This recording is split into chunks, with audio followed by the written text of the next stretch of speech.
preparing to live stream the meeting. It's loading and it's halfway there. And my heart is pounding. It's live. Watch out, my lips there. All right, we are live here on YouTube. Hopefully everyone is able to refresh their screen and will be popping up for them. And my heart is pounding. My name is Lena Abden, and I am the Chief Justice of Moot Court, and I want to thank. My lips there. All right, we are live here on It's YouTube. a little bit of a lag, so let me turn off my YouTube. Okay, perfect. So thank you everyone for joining us on YouTube, and for our top two competitors, Mallory and Ethan, and to all the judges who volunteered their time this weekend. We could not have done it without you. Some of you guys were repeat judges for us just a couple of weeks ago. You were judging for us, so we appreciate your efforts so much. We would also like to congratulate everyone who did make it onto Moot Court. So I'm gonna share my little PDF here so you guys can see. These were our people who made it onto Moot Court, our top 4 competitors, and our best brief award. So congratulations to everyone who made it on. We're very proud of you and we're very excited to work with you. And finally, I would like to thank the competitors and wish them luck. And I'm going to pass it on to our fearless leader, Professor Baxter, to say a few words. I'm not going to take much time. I just want to give a big round of congratulations to all of our new Mooties that we can now welcome to Moot Court. We know how hard you've worked. Thanks for being brave and courageous and going out in this time and putting yourself out there. And we are excited to welcome you to Moot Court. I also want to say a big round of thanks to this exec board, especially Zoe, who is our Justice of Competitions, and of course our Chief Justice, Lena Abden, which we couldn't do without. We are so excited to do this for you again, even though we did, like Lena said, we just did this a couple months ago, but we're so excited to welcome our new Mooties. And thanks to everybody and to all of the people who came out and judged this competition again for us, and particularly those who are always our regulars that come no matter when we call. We really appreciate everything that you do. So congrats to everyone, and I'm going to turn it over to Zoe.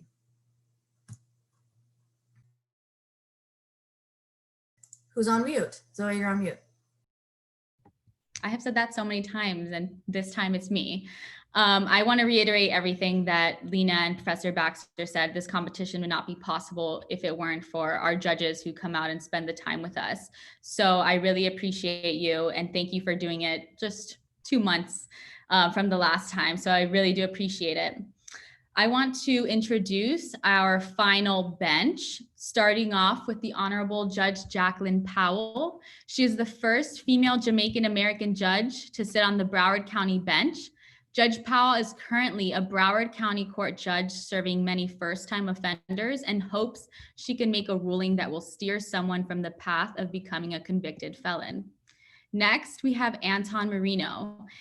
Anton is ACLU of Florida's Deputy Legal Director. They joined the ACLU of Florida in June of 2019, initially as a staff attorney in ACLU of Florida's voting rights campaign. They use litigation, education, and other advocacy methods to advance voting rights and justice for marginalized communities. Anton is also the coach to Moot Court's health law travel team and has been on the final panel of the last 3 internal Moot Court competitions. So they are the most loyal final bench person here. Last, we have Professor Baxter. She is our fearless faculty advisor and a professor of law at Nova Southeastern University. She teaches criminal procedure, legal research and writing, and the judicial internship class. She's also the coach for many of our Moot Court travel teams and is the one who guides us in every step that we take here at Moot Court. Next, I want to introduce our 2 final competitors. First, we have advocating for the petitioner is Ethan Strauss, who is in his 3rd year of law school, and representing the respondent is Mallory Sonnenblum, who is in her 2nd year of law school. And with that, I pass the torch on to our bailiff Lakshmi so that we can get this final round started. Thank you. Will you be reserving time for rebuttal with regard to the petitioner? Yes, bailiff. 1 minute, please. Thank you. I will be displaying the time on my screen For your reference, it will look like this. You may take a moment to adjust your screen accordingly. Competitors, please keep yourself on mute until a judge indicates it's your turn to argue. Judges, if you are ready to start, I will begin with the opening remarks. Once I finish opening remarks, I will turn it over to the judges to call the case. You will see the timer begin on my screen when the competitor begins speaking. Oyez, oyez, oyez. All persons having business before the Honorable, the Supreme Court of the United States, are admonished to draw near and give their attention, for the court is now sitting. God save the United States and this honorable court. All right, are we ready to begin? All right, so then the petitioner, you may begin. Chief Justice, may it please the court. My name is Ethan Strauss, and I'm here today on behalf of Diana Marshall, the petitioner in this case. We respectfully request that this court reverse the lower court's ruling for the following two reasons. The type of seizure that occurred is one that the Fourth Amendment specifically protects citizens from, and that Diana Marshall was seized by deadly force by the respondents. The constitutionality of a seizure hinges on the balance between an individual's right of freedom and the government's interest in justifying an intrusion into that freedom. This court in Terry versus Ohio stated that there's no right more sacred than the right of an individual's right to freedom from restraint. Further expanded upon that rule, this court in Tennessee v. Garner stated that a seizure by the use of deadly force is unmatched to any other type of seizure. Allowing a police officer to use deadly force, a force that can take a life, a seizure no greater than any other, it would be unjustifiable to allow police officers to use such a force without taking a step to evaluate their conduct before firing on impulse. Which brings me to my second point. Diana Marshall was seized by the use of deadly force. This court in United States versus Mendenhall stated that that a seizure can occur when an officer restrains an individual's right of freedom. Expanding upon that, this court in Brendan versus California stated that a seizure... Doesn't it matter, however, that Mendenhall mentions that it could occur, not that it indeed does occur? And that actually brings me back to your reference to Terry. You talked about restraint. Ms. Marshall was not restrained. Yes, Justice. First, to speak about Mendenhall, Mendenhall states that there's a reasonable person test that is used to determine whether a person has been seized or not. And in that reasonable person test, there's several factors that the court listed that can be used. Some of these factors include the threatening presence of police officers, physical contact, and the displaying of weapons. In this case, all three of those were present. The threatening presence of the police officers when they displayed their weapons and aimed them at the petitioner, Diana Marshall. Further, they actually pierced Ms. Marshall's skin 3 times, creating the actual physical contact. And to answer your question about Terry versus Ohio, the petitioner was restrained, but she was restrained in the fact that when she was shot by the bullets, that the seizure occurred. That brings me back to my second point. Counselor, was she actually restrained then? Because she drove for 30 miles, I believe, and got away from the officers. Isn't that true? Yes, that is true. But she was restrained in the fact that a seizure took place because of deadly force. Although she did drive away, she was initially restrained when that gunshot took place and hit her. Are you saying then that it is your argument that any time an officer shoots someone and uses deadly force, that it is a seizure, regardless of whether the person gets away or doesn't get away? Not necessarily. That brings me back to my point, because this court in Tennessee versus Garner stated there's a justification for when deadly force can be used. They stated 3 limited certain situations to prevent imminent death or substantially bodily. Counselor, I don't mean to interrupt you, but let me stop you there for a second, because I'm not talking about whether excessive force was justified or whether the deadly force was justified. I'm just saying, is that a seizure? So anytime that an officer shoots a defendant, regardless of whether the defendant is apprehended by the officer or not, that's a seizure. Yes, if that shot was intended by the officer to actually stop the suspect. This court in County of Sacramento versus Lewis expanded on the seizure rule and stated that an officer's actions must actually be intended to stop the suspect. Thus, it can't be accidental or just the desire of the officer. So to answer your question directly, if the officer actually intended to shoot at the suspect, then there would be a seizure by in that scenario. Which brings me to back to Tennessee versus Garner, the justifications for deadly force. Tennessee versus Garner, this court held that there's 3 situations when deadly force can be used: to prevent imminent death or substantial bodily injury to either the public or police officers, or to prevent. I want to make sure that I'm understanding one point that you just made. You said anytime an officer intends to shoot a suspect. Is that what you said? I want to make sure I heard you correctly. If they intend to actually stop the suspect with the gunshot, meaning that if they actually fire at a person or a vehicle and their intent of firing that weapon was to stop the person, then a seizure would occur. This was the. What if the intent, instead of trying to simply stop the person, was actually to simply protect themselves from the use of deadly force?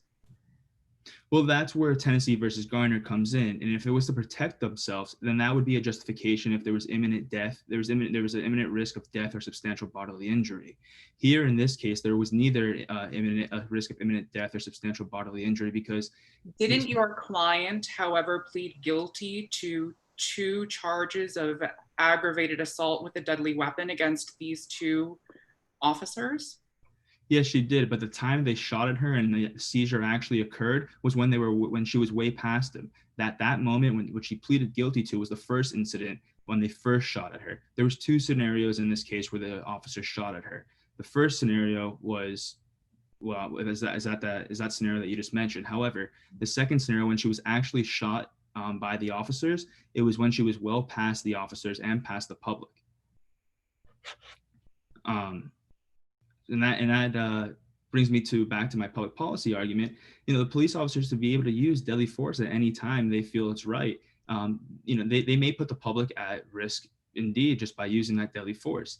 Here, when they shot at Miss Marshall, there were civilians nearby. They actually stated that there were civilians nearby on the record, therefore causing more of a danger to the public than the danger that Miss Marshall actually posed to them. And that brings me back to Tennessee versus Garner. The justifications. Here, the reason why there was no justifications for the use of deadly force was because Miss Garner had driven past them. There was no longer a threat to themselves, and there was no longer a threat to the public. So the justification for deadly force was there was none. Doesn't the record reflect, however, that even after Miss Marshall drove past the 2 officers, she drove erratically over a bus stop, almost hitting several pedestrians? That's correct. But when they shot at her, they were past the pedestrians. The pedestrians were no longer in sight. Therefore, that threat to the public was no longer relevant. And I know Garner also states that it's to prevent escape. However, there was no longer an immediate threat, which the Garner court hinged that third prong of preventing escape needed to be there. And because Petitioner drove past the public and past the officers, that immediate threat was no longer in play, and therefore there was either no justification for deadly force for imminent risk of danger or substantial bodily injury or death for the police officers or the public.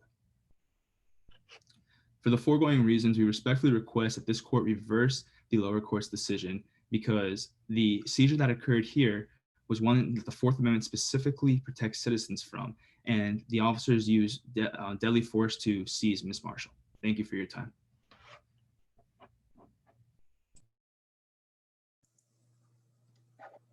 Please allow me a moment to reset the time.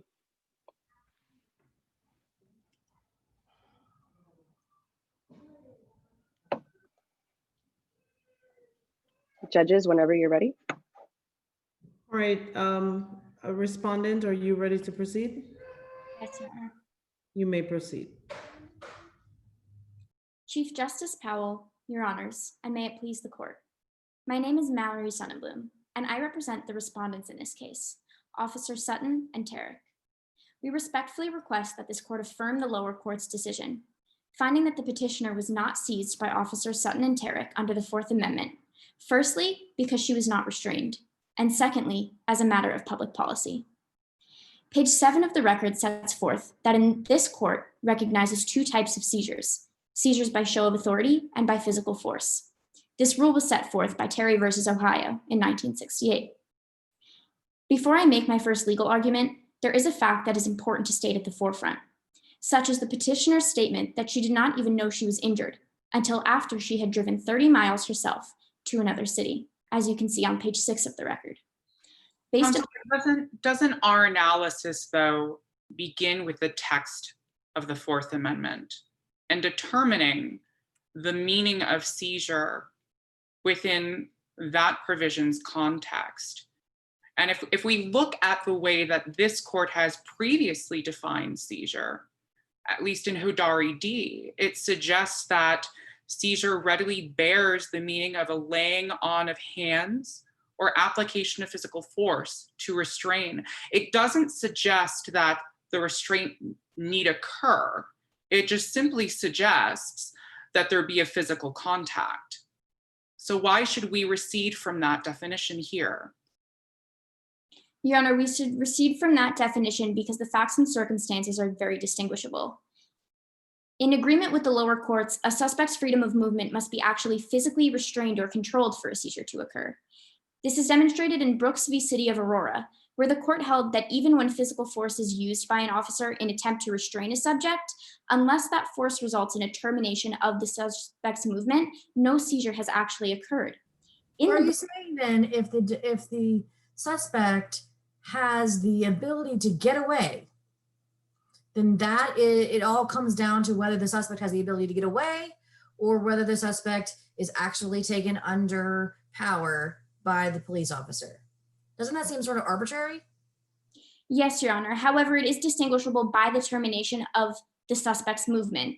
In the Brooks case, a subject was being chased by police officers and fell into one of the police officers' grasps. However, he escaped that grasp, and the court held that the initial grasp on the subject was not a seizure because the subject was able to escape.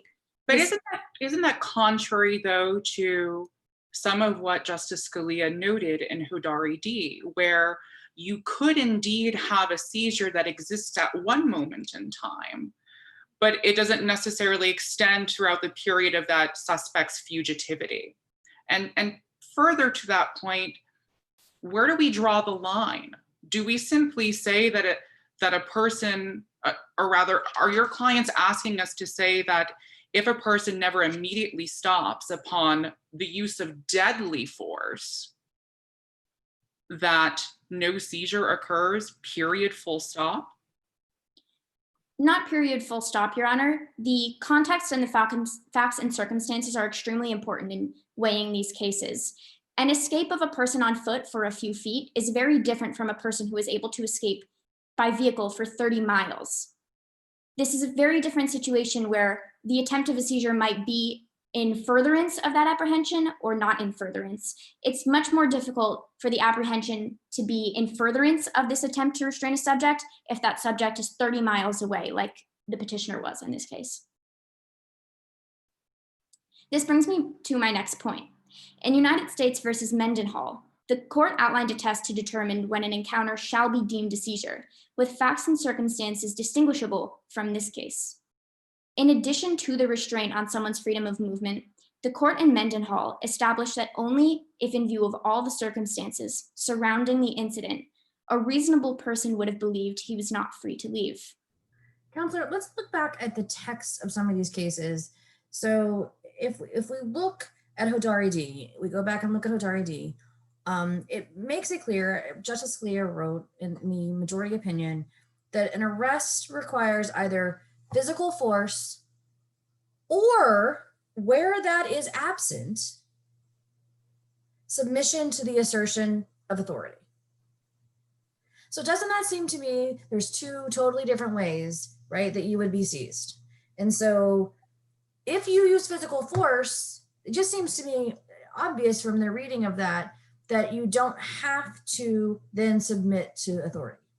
So the submission of authority only occurs at the or there, right? If we look at that or inserted there, that it only occurs when physical force is absent.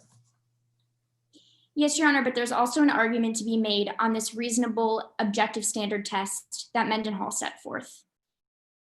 Relying on this test, the court further held that a seizure does not occur unless there is actual submission. And the petitioner in this case clearly did believe that she was free to leave the encounter, as she did flee 30 miles in her car. Is Mendenhall distinguishable from this case because there was indeed no physical contact with the suspect in Mendenhall? They accosted her, but they didn't touch her, nor did they restrain her physically. And I'll just jump in. That's also the case in Hodari D as well, right? Yes, Your Honors. However, both of those are distinguishable from this case due to the ability of each subject to get away from the encounter. Although Mendenhall requires a reasonable objective standard, we still have to look at the facts and circumstances surrounding each reasonable person. The petitioner was in her running vehicle. All she had to do to remove herself from this encounter was put her foot on the gas pedal. In Mendenhall, as you mentioned, the subject's ID and belongings were taken. No reasonable person would feel free to leave an encounter without their government ID and personal belongings. The same applies to the Brendan. Are you saying that we should look at this, that she should feel that she felt free to leave, that it was reasonable for her to leave because she left? So because she put her foot on the gas and drove off and almost killed people, but because she did that, then that meant she felt free to leave? Not necessarily that she did leave, Your Honor, but the fact that she so easily had the ability to. As I've stated, a person whose belongings. I'm sorry to belabor this point, but is that really the test? Because it's not about whether it's easy to leave or it's hard to leave. It's whether a person in your shoes would feel free to leave, right? Correct, Your Honor. And this belief objectively of whether a person could reasonably or not reasonably leave is related to their ability to do so. A reasonable person in the shoes of the petitioner in this case, who only had to put their foot on a gas pedal to remove themselves from the encounter, would reasonably feel that they could remove themselves from the encounter due to that ability. Let me ask you this, counsel. Would your argument then change? In other words, would your clients concede, or do you concede that if Miss Marshall were fleeing on foot and they shot her and she kept fleeing, maybe not for 30 miles, but maybe for 10, 5, whatever, that would still be a search, and that because your client drove a motor vehicle, that means it's not a search? Your Honor, I think, again, facts and circumstances would come into play in this situation. Many things were to be weighed, such as whether or not the officers kept searching in furtherance of this attempt to restrain, whether they had given up and then later found the subject again and attempted to restrain them a second time. And again, the slippery slope of distance making a difference. Did she flee 10 feet? Did she flee 30? This would all come into play and have to be considered. I want to make sure I understand. So you're saying, hypothetically speaking, because this court has to come up with a rule. Hypothetically speaking, if Miss Marshall had been fleeing by foot and was shot, but law enforcement engaged in hot pursuit until she finally stopped and they caught up with her, that entire time would constitute a seizure within the meaning of the Fourth Amendment? Your Honor, I believe there would be a seizure once her motion was terminated. Moving to my final point, finding that this encounter did not constitute a seizure under the Fourth Amendment is the finding that is consistent with public policy. In Brower versus County of Inyo, the court stated that since the founding of the United States, the Fourth Amendment has intended for seizures to be the taking, custody, possession, or control of a person. And in this case, Officers Sutton and Terrick did not meet any of those requirements. Due to the lack of restraint on the petitioner's liberty and freedom of movement, as well as public policy, we respectfully request that you affirm the decision of the lower courts and support these officers just as they support you. Thank you.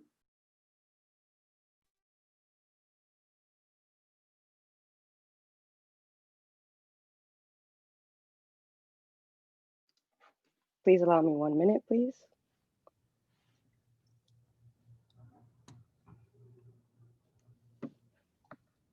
Judges, whenever you're ready. All right, does the petitioner have a redirect? Yes, Chief Justice. You may proceed. As counsel noted, the ability to drive away was the crux of their argument. But that doesn't have, that plays no role. It doesn't matter because that ability is too arbitrary. As Justice Scalia noted in Hodari D, that if the seizure can occur and then the suspect can break away. This is the exact line of reasoning that the court in Brower went into their statements and saying they don't want to draw too fine a line as to whether a seizure occurs if a person stops immediately or stops after the intended means of being stopped by the police officers, which is why the Counsel, doesn't the existence of a motor vehicle in this instance matter? And is it really arbitrary, given that we oftentimes consider the presence of a vehicle in a lot of different Fourth Amendment cases, particularly in instances where we're assessing whether a search was unreasonable? We apply a different standard to motor vehicles than we do to instances that simply involve a person on foot. So why wouldn't that matter here? I see my time has expired. May I answer your question? Please. The reason why it wouldn't matter here is because of what you stated during opposing counsel's argument. Where does that line get drawn? Is it 1 mile? Is it 5 miles? Is it 20 miles? If we allow a rule to be to be drawn so thin that a seizure wouldn't occur, then multiple people would not have the ability to argue with them when they were seized, when they were just because they got away after their initial seizure. So that arbitrary line has no ending, and it would be a detriment to the criminal procedure world. Thank you for your time.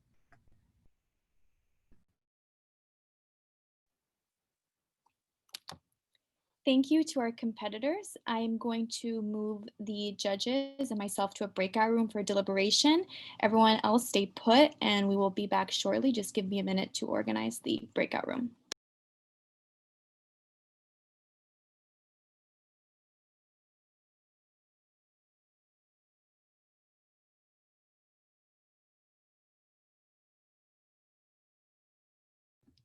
I'm on mute again.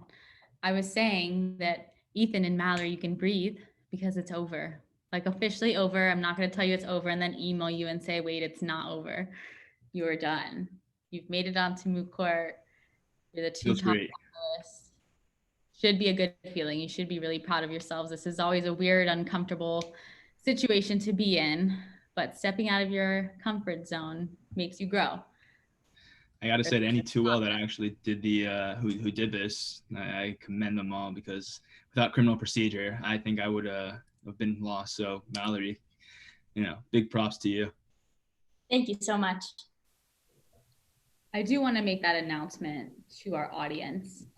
Mallory is a 2L and has not taken criminal procedure before, and this is a crim pro based problem for the people who are not in the legal community, like my mom who's watching right now, which actually I'm going to tell you something. She was texting back and forth with me during this whole time. And she texted me at the beginning and she was like, this whole time they were talking about a seizure and I thought they were talking about an epileptic seizure. So that was funny. She is in the medical field, so she does not know what seizure means to us. So I thought that was funny. I laughed. I don't know if it was just me, but I laughed. I wanted to share that with everyone. So it is quite impressive that someone was able to get down on the law of something that they have never practiced or been taught before. So congrats. My girlfriend's sitting next to me and she just said she thought that too. Nice. Okay. So my mom's not alone.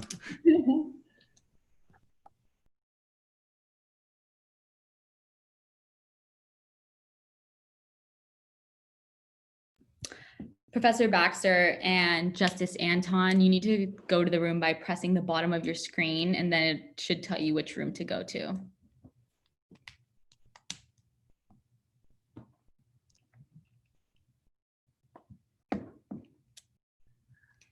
I don't see breakout room in the, oh, I see it. Never mind. I apologize. No worries.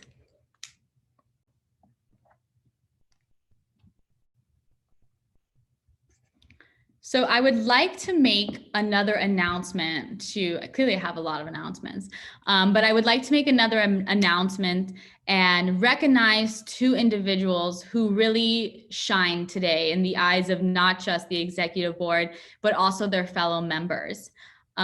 We like to boost up morale within Moot Court.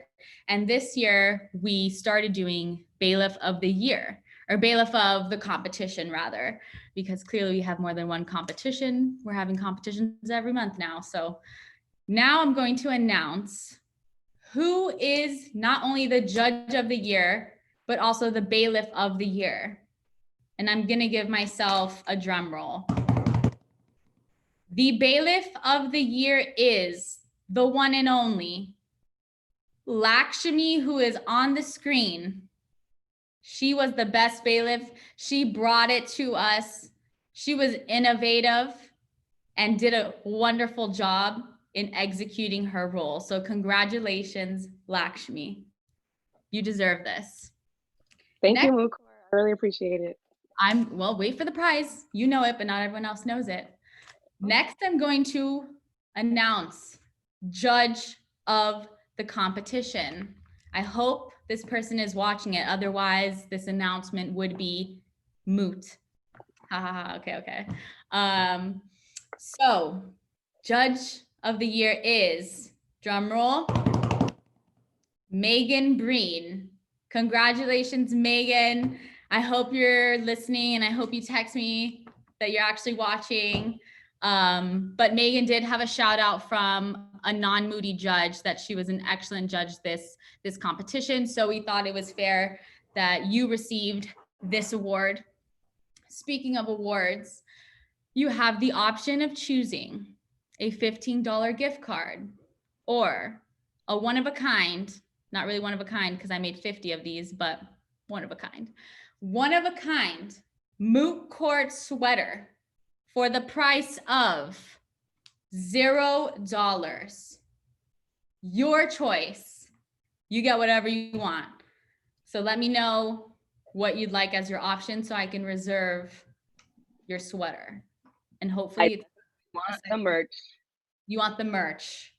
Good choice. I know the person who designed it. She put in a lot of work. Good choice, Lakshmi. I shall wait for Megan's text. I don't think she's watching this right now. I believe she's actually in a dry run. Oh, wow. Go her. Okay. Go her. Okay, well, she doesn't know this, but she's a winner today.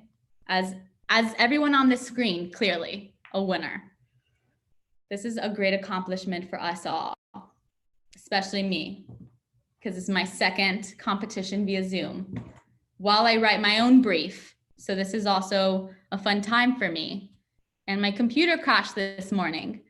So you know what we do? Okay, wait, I came up with this thing today. If you guys have seen Game of Thrones, then you know what Arya's sword teacher tells her. And it's, what do we say to the god of death? And it's not today. But today, in my casualty of events that led up to the competition, I told myself, okay, what do we say to the god of stress? Not today. And that was my own motto of today. I laughed at myself when I came up with this, but I hope you laughed too. I'm kind of thinking that this is like my own game show that I'm hosting. I just don't see the people watching it, which kind of makes me feel better because I only think it's you guys, you know, these 4 people, but I'm sure there's other people, but I'm just gonna pretend like that's not actually a thing. So we're just here in deliberation as the judges talk and whisper and see who's gonna be crowned the winner of our upperclassmen competition. Will it be Ethan Strauss or will it be Mallory Sonnenblum?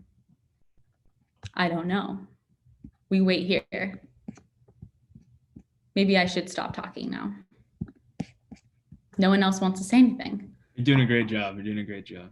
Yeah, I'm really just trying to please the people so that there's not awkward silence for everyone. So I'm putting this embarrassment on myself. I'm carrying this team on my back to make sure that this is a great view for everyone. I'm just trying to make people smile on this Saturday evening.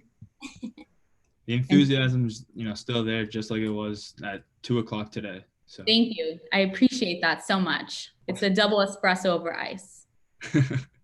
And I see that we are back. Yes, we are back. And we will begin by giving some feedback to each of the competitors, and then we will announce who the winner was. Anton, I think you should go first. And then I'll go, and then we'll let the Chief Justice go. Okay, great. So first, let me congratulate both of you on making it to the final round. It's not easy, and this is an incredibly challenging problem. Both sides had very difficult issues with which they had to work and analyze, and it required a lot of thought from both of you to do so. I'll start with Petitioner. I really appreciated that you enumerated your points very clearly for us to follow. I think that really helped you. I also think that you provided us very clear rule statements, given your reliance on the existence of a seizure occurring when physical force is applied by law enforcement. I think one thing that might help you a bit moving forward is perhaps supporting that rule statement with a bit more of the rationale undergirding it. What you may want to do is look in part at what the court noted in both Garner and Hodari D regarding the rationale supporting the use of physical force. It may have also been helpful to identify the disjunctive language that was used in Mendenhall and then reaffirmed in Hodari D, the use of the word or, which Professor Baxter noted. I think that would have really helped too. But overall, really good job. And you handled some very challenging questions. Thank you very much. Respondent. Good job providing really enumerated arguments for us to follow as well. That was very helpful. I found your responses to our questions very thoughtful. You really listened closely to what we were asking. And to be clear, when I asked you, where do we draw the line? I have no idea. But I think you handled the question really well. So good job to both of you. I'm really excited to see what both of you do. Thank you so much. Thank you again. Hi, everybody. Thank you so much for tuning in. I just want to say to everybody at home, and I want to say congratulations to both these two amazing competitors. This is a really tough decision between the two of you. I'm not announcing it yet, don't worry.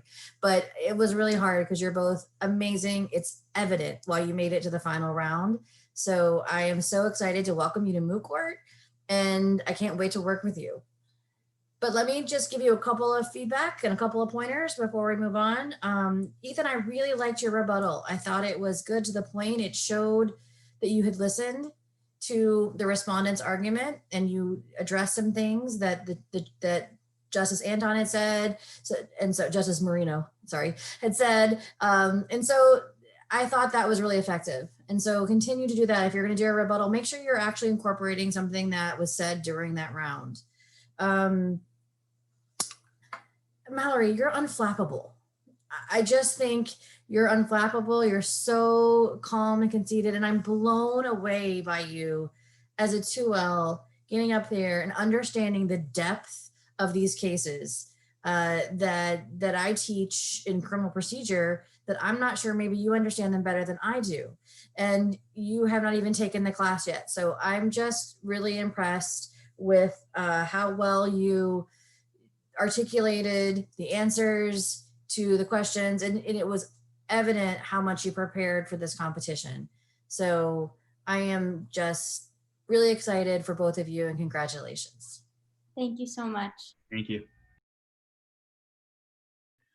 Well, this entire competition was awesome. All the students that I met today were well prepared and really put a lot into their presentations today.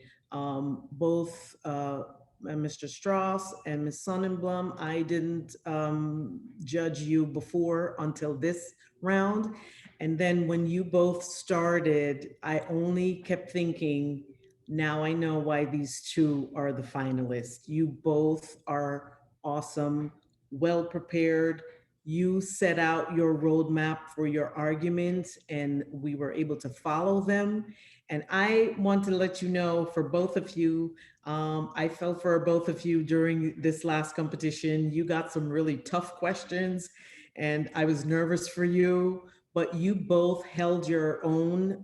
You listened, you responded and responded effectively, and then was able to go back and continue finishing the argument that you were making.